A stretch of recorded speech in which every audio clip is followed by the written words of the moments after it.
신명기 30장 1절에서 8절까지의 말씀. 내가 네게 진술한 모든 복과 저주가 네게 임함으로 네가 네 하나님 여호와로부터 쫓겨간 모든 나라 가운데서 이 일이 마음에서 기억이 나거든. 너와 네 자손이 네 하나님 여호와께로 돌아와 내가 오늘 네게 명령한 것을 온전히 따라 마음을 다하고 뜻을 다하여 여호와의 말씀을 청종하면 내 하나님 여호와께서 마음을 돌이키시고 너를 긍휼히 여기사 포로에서 돌아오게 하시되 내 하나님 여호와께서 흩으신 그 모든 백성 중에서 너를 모으시리니 네 쫓겨간 자들이 하늘가에 있을지라도 네 하나님 여호와께서 거기서 너를 모으실 것이며 거기서부터 너를 이끄실 것이라. 네 하나님 여호와께서 너를 네 조상들이 차지한 땅으로 돌아오게 하사 네게 다시 그것을 차지하게 하실 것이며 여호와께서 또 네게 선을 행하사 너를 네 조상들보다 더 번성하게 하실 것이며 네 하나님 여호와께서 네 마음과 네 자손의 마음에 할례를 베푸사 너로 마음을 다하며 뜻을 다하여 네 하나님 여호와를 사랑하게 하사 너로 생명을 얻게 하실 것이며 네 하나님 여호와께서 네 적군과 너를 미워하고 핍박하던 자에게 이 모든 저주를 내리게 하시리니 너는 돌아와 다시 여호와의 말씀을 청종하고 내가 오늘 네게 명령하는 그 모든 명령을 행할 것이라. 아멘.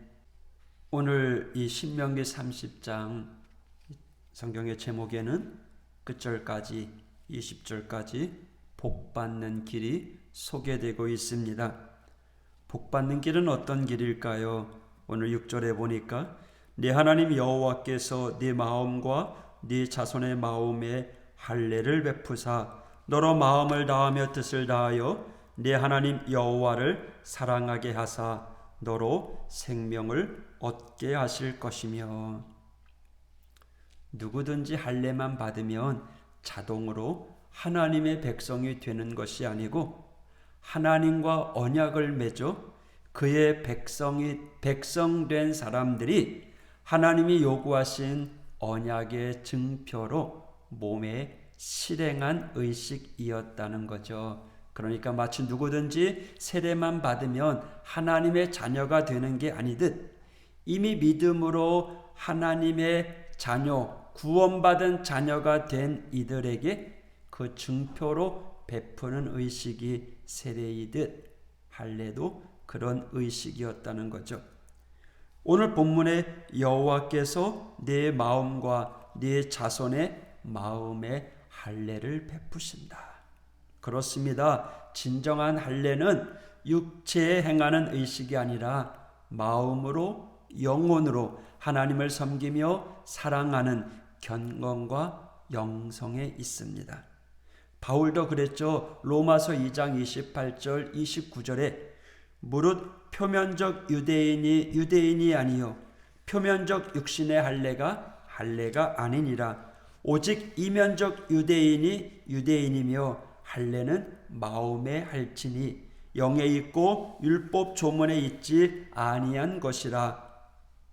율법의 할례가 아닌 마음의 할례를 강조했습니다.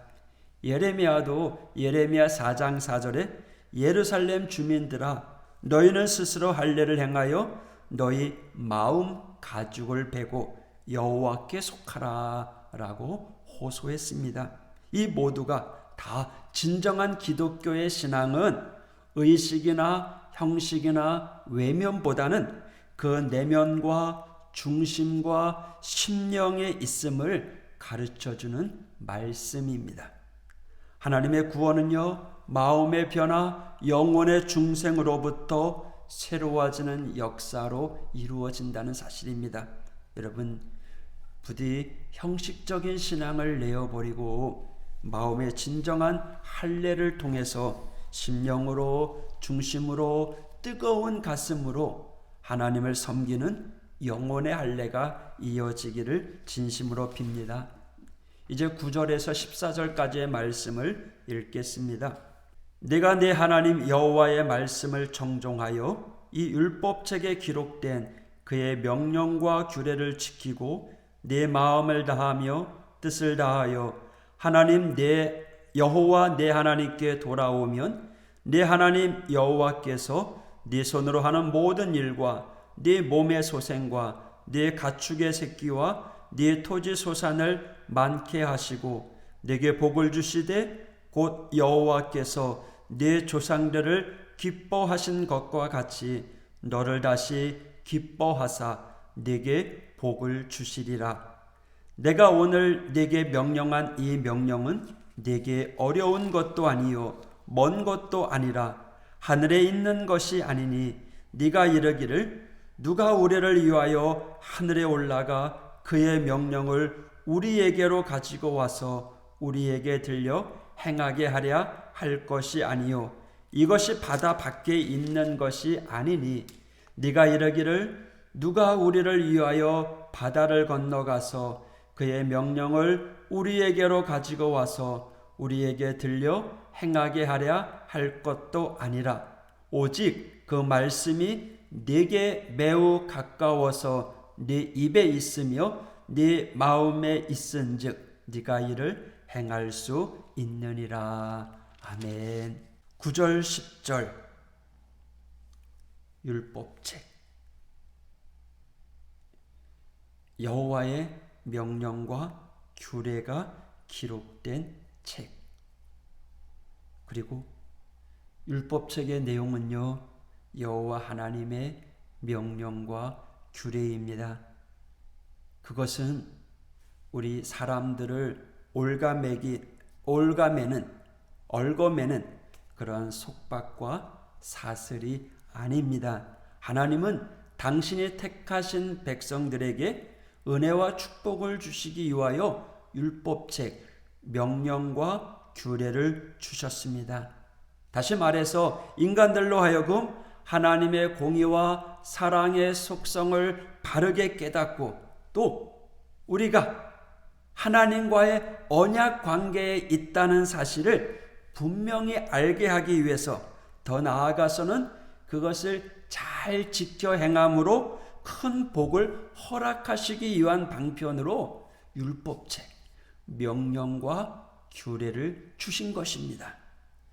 9절 10절에 보면 중간에 내 손으로 하는 모든 일과 네 몸의 소생과 네 가축의 새끼와 네 토지 소산을 많게 하시고 내게 복을 주시기 위해서라고 하는 본문 말씀이 바로 그것입니다. 하나님께서 복을 주시기 위해서 명령과 규례를 주셨다라는 거죠. 그리고 여기서 중요한 것은 11절 말씀입니다. 내가 오늘 네게 명령한 것은 네게 어려운 것도 아니요 먼 것도 아니니라. 율법이 너무 어려워서 사람들이 그 도를 깨달을 수도 없는 것이 아니고 또 멀리 있는 것이 아니라 우리의 실생활에서 늘 있는 이것이라는 거죠. 실제 하나님의 모든 명령과 규례는요 감추어진 비밀이 아니라는 겁니다. 이미 백성들 앞에 다 선포되고 계시된 말씀입니다. 누구든지 겸허하게 열린 마음으로 그것을 듣거나 보기만 하면 깨닫고 이해할 수 있는 말씀이라는 거예요. 14절에 오직 그 말씀이 네게 가까워서 내 입에 있으며 네 마음에 있은즉 네가 이를 행할 수 있느니라. 그렇습니다. 하나님의 말씀은 언제나 우리가 읽을 수 있으므로 늘 내 입에 둘 수 있습니다. 또 원하면 누구나 마음에 두고 실제 말씀대로 행동할 수 있습니다. 사도 요한은 요한일서 5장 3절에 하나님을 사랑하는 것은 이것이니 우리가 그의 계명을 지키는 것이라. 할렐루야. 하나님의 말씀이 너무 어렵다거나 현실과 동떨어진 말씀이어서 지킬 수 없다. 우리는 더 이상 핑계댈 수 없습니다. 하나님의 말씀은 늘 우리 가까이 있고 또 결단하기에 따라서 능히 지키고 실천할 수 있는 말씀이다라는 사실을 늘 명심하시기를 바랍니다. 이어서 15절부터 20절 끝절까지의 말씀을 읽겠습니다. 보라, 내가 오늘 생명과 복과 사망과 화를 네 앞에 두었나니 곧 네가 오늘 내게 명령하여 네 하나님 여호와를 사랑하고 그 모든 길로 행하며 그의 명령과 규례와 법도를 지키라 하는 것이라. 그리하면 네가 생존하며 번성할 것이요 또 네 하나님 여호와께서 네가 가서 차지할 땅에서 네게 복을 주실 것임이니라.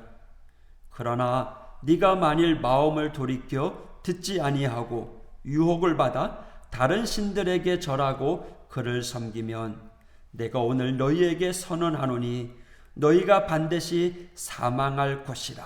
너희가 요단을 건너가서 차지할 땅에서 너희의 날이 길지 못할 것이니라. 내가 오늘 하늘과 땅을 불러 너희에게 증거를 삼노라.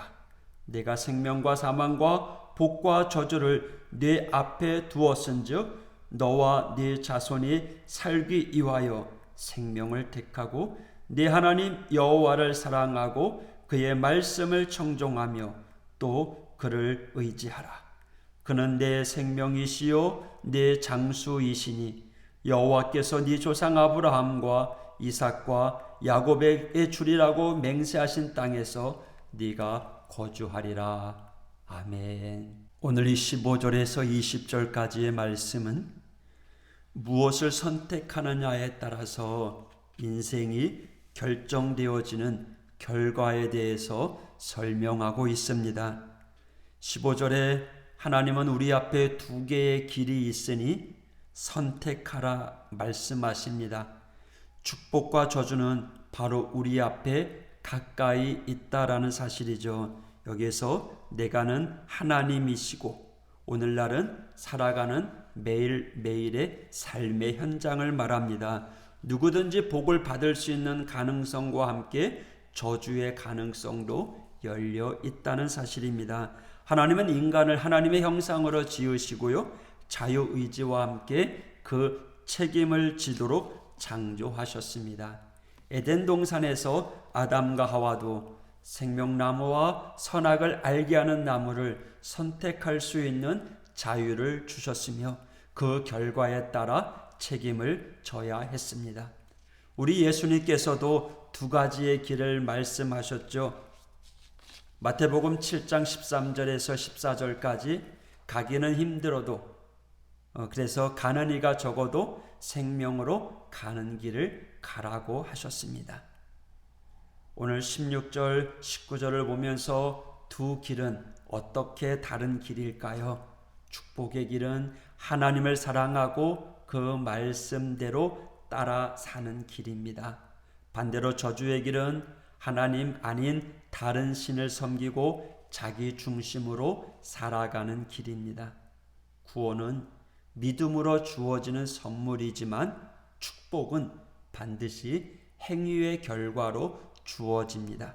그래서 16절 중간에 보면 그리하면 이렇게 해주시겠다라고 말씀하십니다. 그 구체적인 명령이 20절 하나님을 사랑하고 그 말씀에 순종하고 그를 의지하는 것이라고 이야기합니다. 하나님과의 관계를 멀리하지 말고 하나님과 밀접한 관계, 주님과 동행하는 삶, 그래서 주님의 뜻을 따라 살아가는 삶을 살아가라라는 거죠.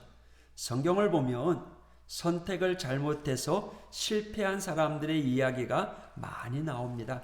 그 대표적인 예가 바로 에서와 롯입니다. 에서는 팥죽 한 그릇을 위하여 하나님께서 주신 장자의 명분을 포기합니다. 히브리서 12장 16절에 보면 그를 가리켜 망령된 자라. 그래서 자신을 살피라라고 이야기합니다. 롯은 어떤 사람이었습니까? 당장 눈앞에 보이는 현실만을 생각하면서 소돔과 고모라를 선택합니다. 그 결과는요, 온 가족이 다 망하고 부끄러운 일들만 남게 됩니다. 이런 우리를 향하여 예수님은 롯의 이야기를 들면서 누가복음 17장에 롯의 철을 기억하라 라고 이야기합니다. 그러나 성경 가운데는요, 선택을 잘한, 그래서 복을 받은 사람들의 이야기들로 가득 찹니다. 믿음의 조상 아브라함, 출애굽의 지도자 모세, 모압 여인 룻이 그렇습니다. 여러분, 우리 인간은 기계가 아닙니다. 노예가 아닙니다. 선택할 수 있고 책임질 수 있는 존재들입니다. 우리는요, 입력된 대로 움직이는 로봇이 아니고 시키는 대로만 해야 하는 노예가 아닙니다. 우리의 삶을 우리가 책임져야 합니다. 사람의 운명이 날 때부터 정해져 있는 거 아닙니다. 사주팔자나 관상학, 우리 기독교적이지 않습니다. 운명론, 사람을 체념하게 만들고 나약한 인간으로 만들어 버립니다. 우리 앞에 약간의 운명적 요소가 있을지라도 이제 우리가 하나님을 선택하고 우리에게 주어진 하나님의 말씀에 순종하십시오. 생명을 택하십시오. 우리에게 흐르는 가계의 저주를 끊어버리십시오. 예수 안에는 자유함이 있습니다. 예수님께서 이 모든 것을 십자가로 담당하시고 처리해 주셨기 때문에 그렇습니다. 여러분, 우리는 책임지는 자의 삶입니다. 힘들어도 좀 어려워도 생명길을 선택하는, 축복의 길을 선택하는 믿음의 성도가 되길 원합니다. 순간순간 우리 앞에 수많은 유혹이 찾아오지만 흔들리지 아니하고 오직 주님만 바라보고 주님의 말씀만 붙잡고 살아가는 하나님의 성도들 되시기를 주님의 이름으로 축복합니다. 기도하겠습니다. 하나님 아버지 감사합니다. 진정 할례란 물리적 의식보다는 영적인 의미의 마음의 할례를 말함을 저희들이 믿습니다. 믿음의 뿌리를 둔 하나님에 대한 깊은 경외와 사랑이 바로 마음의 할례임을 믿습니다. 아무리 육체의 할례를 행했다고 할지라도 그 중심이 하나님과 함께하지 아니하면 쉽게 하나님을 떠나는 자들이 많이 있습니다. 그래서 사도 바울도 표면적 할례가 아니라 마음의 할례가 진정한 할례라고 했습니다. 주님, 저희들의 늘 마음과 뜻을 다하여 하나님을 사랑하고 바르게 섬기며 살아가는 성도들 되게 하여 주시옵소서. 오늘도 우리를 축복하시고 은혜를 베푸시기 위해 허락해 주신 율법, 주님의 규례와 명령을 허투루 두지 아니하고 말씀대로 살아가는 하나님의 성도들 되게 하여 주시옵소서. 그래서 우리의 삶이 더욱더 풍성해지고 건강해지고 아름다워지는 은혜의 역사가 있게 하여 주시옵소서. 늘 우리의 입술에 하나님의 말씀을 마음에 담아 우리가 말할 때마다 하나님의 뜻대로 말하는, 하나님의 기뻐하시는 대로 세워져 가는 성도들 될 수 있도록 인도하여 주시옵소서. 주님, 우리에게 은혜를 베풀어 주셨지만 우리의 믿음이 약해서 자꾸만 세상 길로 나아갈 때가 많습니다. 사망의 길로 갈 때가 많습니다. 주님, 저희들을 용서하여 주시옵소서. 오직 생명의 길, 축복의 길, 영생의 길로만 가는 하나님의 성도들 모두 되게 하여 주시옵소서. 예수님 이름으로 기도했습니다. 아멘.